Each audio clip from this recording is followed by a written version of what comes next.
From its humble beginnings as a manga drawn by Shotaro Ishinomori and its countless parodies and references, Kamen Rider is no stranger to the world of manga and animation. However, there's only one Kamen Rider series to date that has a full-length 12-episode anime sequel, so count up your sins as we discuss the world of Kamen Rider W. Kamen Rider W, also known as Kamen Rider Double, aired from 2009 to 2010, and it is essentially Sherlock Holmes meets Kamen Rider. We follow two main characters, Shotaro and Philip, as they run a detective agency together. Shotaro is our primary detective, attempting to embody the persona of a hard-boiled detective. Tough, emotionless, cynical, and smooth with the ladies. However, Shotaro is anything but that, wearing his emotions on his sleeves, earning him the nickname Half-Boiled Detective. Yet, this is exactly what makes Shotaro so endearing. His genuine concern for his city and its people often leads him to making choices contrary to that hard-boiled way, even choosing to side with his clients despite knowing that they've been deceiving him. The detective agency falls into Shotaro's hands after his boss is killed during a case that they were investigating, which led to their fateful encounter with Philip. Philip, despite suffering from amnesia about his own past, possesses a vast knowledge of many things. He's essentially a walking Google search function. Give him a couple keywords and he can find out anything. However, he also has a one-track mind and tends to get distracted being fixated on a singular topic. For instance, an entire arc revolves around his obsession with witnessing a very specific dance move, only for him to lose interest in dancing altogether by the episode's end. Philip serves as the brains of the operation, while Shotaro provides the heart. And together they form not only a detective duo, but also Kamen Rider Double. Before delving into their adventures as Kamen Rider Double, it's worth noting that there is one more main cast member, and that is Akiko, the daughter of the former boss. She assumes the role of the agency's chief due to her status as landlord, though she remains unaware of her father's fate at first. Honestly, I found her to be very annoying early on. Her main characteristic is just being loud, and I guess that's supposed to be funny? She does mellow out later on, so thankfully she didn't ruin the show for me. Another character worth mentioning is the city of Fuuto, also known as the Windy City, where our characters reside. It possesses a vibrant personality despite its fictional nature. The creator's decision to anchor the series in one location pays off, as Fuuto feels remarkably alive with its reoccurring side characters that serve as informants for Shotaro, such as the police force, Santa-chan, Queen, and Elizabeth, and so on. Even the city's mascot and giant landmark contributes to its charm, making it a memorable backdrop for the series. When the producers and writers were initially brainstorming what made a great Kamen Rider, they settled on the idea that a Kamen Rider needs to be a superhuman who transforms, rides a motorcycle, and has the same powers as his enemies. This decision to have the same powers as his enemies is great in my opinion. It creates a unique power system within the world and adds depth and consistency to the conflicts and fights. That is where the Gaia memories come in. They are USB flash drives that contain data that can transform someone into a superhuman that the show calls a dopant. These devices, when used without protection of a transformation belt, drive their users mad with power, blurring the line between right and wrong in their mind, giving justification for their attacks and why they need to be stopped. The fusion of a detective narrative with the Kamen Rider formula is a match made in heaven. Both genres thrive on episodic storytelling, with each installment revealing a new mystery, crime, or villain. In Kamen Rider W, the episodes are structured in such a way that each detective case is handled within 2 episodes, which not only gives every other episode a cliffhanger, but also allows room for the story to breathe. Additionally, with Shotaro and Philip investigating some weekly case, that gives them an excuse to encounter the monster of the week that Kamen Rider is known for. Of course, that's not to say that there isn't a grander narrative tying everything together. There is, and it involves the Sonozaki family, an aristocratic family that is using the city of Fuuto as an experiment for the Gaia memory powers, distributing them to the city's most vulnerable inhabitants. I really like the idea of this evil family pulling the city's strings and being the only ones outside our heroes that have the transformation belts for their Gaia memories. My only complaint would be that it felt at times like the writers didn't know exactly who they wanted to be the big bad of the family, with their power hierarchy shifting around a couple times. Which isn't necessarily bad as it keeps things interesting, but but it does feel a bit deflating, for example, to watch one of the characters who's abusing her husband become a passive damsel in distress. Now to finally talk about Kamen Rider W. When Shotaro and Philip set their Gaia memories into their special double driver belt, Philip's conscious enters Shotaro's body, giving birth to Kamen Rider W. The concept of two people controlling one body is an interesting one, as it makes room for conflict in case they aren't in agreement. The suit design, split down the middle with distinct powers and weapons corresponding to each side, is pretty cool in my opinion. Philip gets the type of power side, with heat generating flames, Cyclone creating winds, and Luna making things stretch. Shotaro gets the type of weapon side, with Joker being for hand-to-hand combat, Metal giving them a staff, and Trigger a gun. According to Shotaro's actor, a henshin sequence is something that the kids and the fans have to admire. It has to be cool, it has to be easy to remember, but most importantly, you have to want to do it yourself. I feel that they achieved exactly that here. I love the little jingles that play for each of the powers and activate something primal in my brain. So I'm always saying along, Cyclone Joker, before they snap in the memory sticks, flick the belt to the side with Shotaro putting his hands out while Philip faints.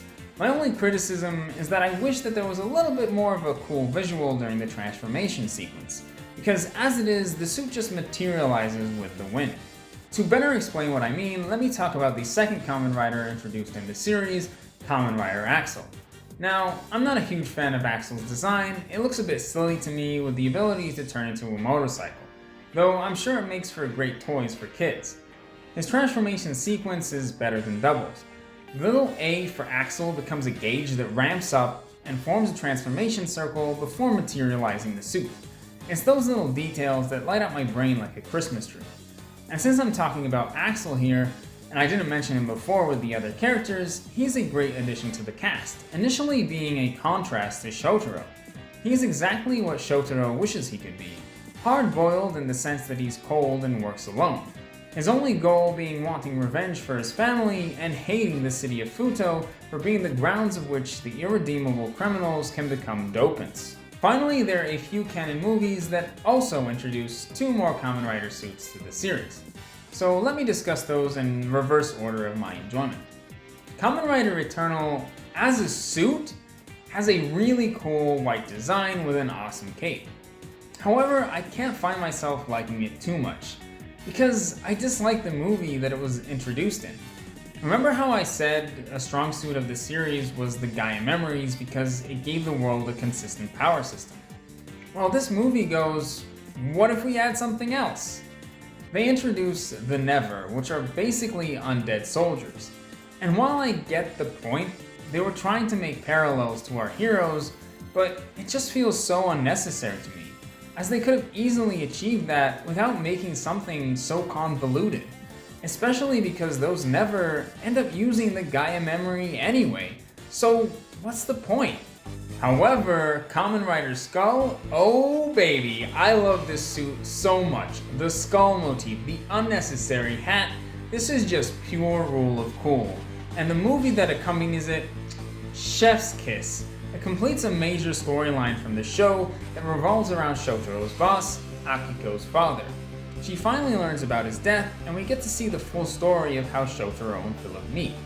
My only criticism would be that this should have been part of the show. Like, if you don't watch the movie, the plotline is completely dropped and not referenced till much later on, where I figure the producers assumed that everyone had watched the movie at that point. And other than that, it's great, and I wish it wasn't tacked on to a Kamen Rider Decade double feature film. So the show eventually comes to a conclusion, and it ends in such a way that the main threat has been neutralized, but there are still Gaia memories out there. So of course, the city of Fuuto still needs a detective to solve its cases. And I'm perfectly fine with this ending. By the end, the Narumi Detective Agency feels like a family, and their interactions bring a lot of charm to the show. I could watch Philip and Shotaro being goofballs all day long. And there are so many little things about the show that I like that I didn't even mention yet. Like the fact that there's a cat that turns into a dopant, the little evidence boards at the start of the episodes, and of course, the opening. 49 episodes and that never got skipped once. In a weird way, I feel like this show was made specifically for me. As a child, I had this big idea of Power Rangers fusing together, and in my head it essentially would have worked exactly the same way it did in Double. I know what you're thinking. Wait a minute, wasn't the whole conceit of this video that there was an anime? Yep, we're finally at that point. In 2017, Kamen Rider W received a sequel manga. And then finally, after 12 years of being off the air, in 2022, we got the anime adaptation, Fuuto PI. Now, at the time of recording this section of the video, I've yet to watch it because I thought it might be interesting to give my reaction after the fact. But I'm really looking forward to Fuuto PI. It has the same chief writer as W, so they should have a good grasp of the characters. Additionally, they mentioned that since Fuuto PI was published for young adults, they can write about crimes that they couldn't when it was a TV show targeted at kids. So I'm interested to see what kind of cases they come up with. I also hope that we get some new suit combinations for W. I kinda always wish that they would end up using one of the Dopenskaya memories, but those always got destroyed at the end of the episodes. I'm also a bit disappointed that Philip and Shotaro's actors won't be reprising their roles as the voices for the characters, but it's understandable as it seems that they found a lot of success after the series. Anyway, it's time for me to take a quick trip to Fuuto, and I will see you in a few seconds.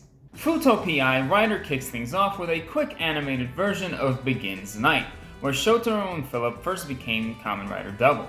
It's a reassuring nod to fans, letting us know that we're in good hands. And from the very first episode, it feels like we're transported right back into Fuuto. Not only do all the main locations resemble their live-action counterparts, but it just has the vibe. It captures the essence of Kamen Rider W perfectly, so it really does feel like tuning in to the next installment of the original series. Fuuto PI takes full advantage of its new animated medium, doing things that the live-action show couldn't easily achieve. The action scenes and camera angles are more dynamic, and we get many more motorcycle scenes, putting the rider back into Kamen Rider. The Dopen designs are more extravagant, with the monsters' violence reaching far more devastating lengths, even adding some gore into their carnage. The series is jam-packed with fan service for Kamen Rider W fans. There are countless references to past events and characters, and we get to see the return of beloved elements such as the evidence boards at the start of the episodes. We even get a remixed version of WBX, the Kamen Rider W opening theme song. And naturally, being the medium of anime, there's a bit more of the traditional fan service that you might expect. Personally, it didn't take me out of the story, as the main source of the more lewd scenes is the new main cast member. Speaking of our new waifu, we have Tokame, whose addition disrupts the cast dynamic a little bit. And of course, she's Shotaro's biggest weakness, a femme fatale in danger. Tokame is interesting because she has some elements of both Philip and Shotaro, the most obvious being that she has amnesia like Philip and seems to help those in need like Shotaro. And we get decent development for her in our short 12-episode stint. But it's not only her, the show seems to understand all the main cast. It knows that Shotaro's biggest strength isn't his fighting abilities or his detective skills, it's his big heart. And what makes Philip so lovable isn't his intelligence, but his childlike curiosity and innocence. They honestly even got Akiko right. She isn't just loud, but she provides everyone with the moral support and insight that no one else can. The first minor deviation from the Kamen Rider W formula is that the cases here are split into 3 episodes instead of 2, meaning that the entire anime only covers 4 arcs. I do think that the 2-episode structure works better than 3, however I think this is a result of it being a manga adaptation which has more dialogue. The first arc retreads plot beats that were already explored before, with Shotaro getting into an emotional argument with Philip, leaving the Kamen Rider powers behind, Shotaro then nearly dying to a Dopen's attack before Philip arrives to save him as they make up and transform.